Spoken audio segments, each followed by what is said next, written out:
اول حاجه خاصك دير هو انك تشونجي الفلوس من الدرهم المغربي للدولار وما تشونجيهمش بالاورو، لانه الاغلبيه ديال الناس كيتعاملوا بالدولار.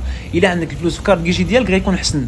من بعد دزنا الحلاق ناكتيفيو الجمال ديالنا، غير كنضحكوا معكم شويه. من بعد هزينا لافاليز ديالنا وشدينا الطريق للمطار محمد الخامس. صراحه واحد الجو كان زويون واخا كاين البرد.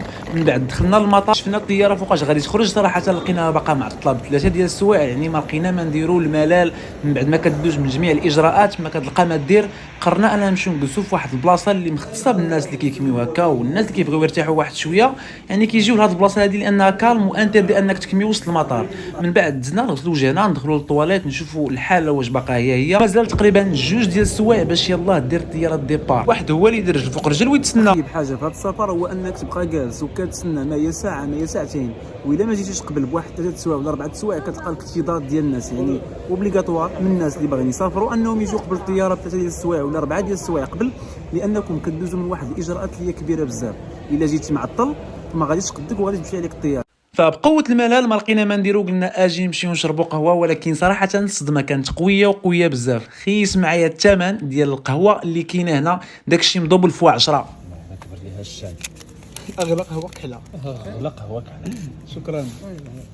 هذه هي اغلى نورمال، اغلى قهوه كحله تقدر تشربها. خيس معايا الثمن. نورمال جوج نورمال ب 51.84، 4 دولار و80. تخيل معايا انك تشرب قهوه ب 51.84 درهم. الناس اللي عزيز عليهم قهوه كنصحك انك تشربها بالدار. واخيرا جاو الشيافر اللي غادي يسوقوا بينا، كنت تلاقيتهم في البلاصه فين كيكميو، كانوا كيقادوا الراس باش ما يقلبوش بينا الطياره هكا ولا هكا. من بعد مشينا ونشدوا الطريق ديالنا للطياره، كلشي كيتسناو الاكتظاظ.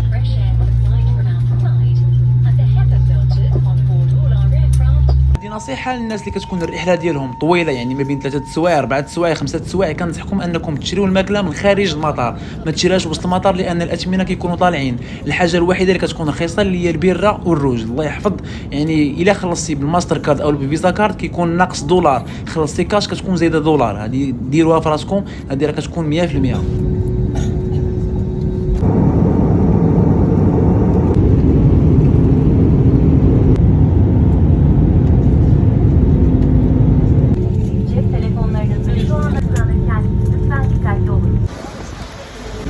فوق غتحطك الطياره غتلقاها الطوبيسات كيتسناوك اللي غادي يديوك فابور، لان البلاصه فين كتحطك الطياره بعيده بزاف على الخرجه ديال المطار.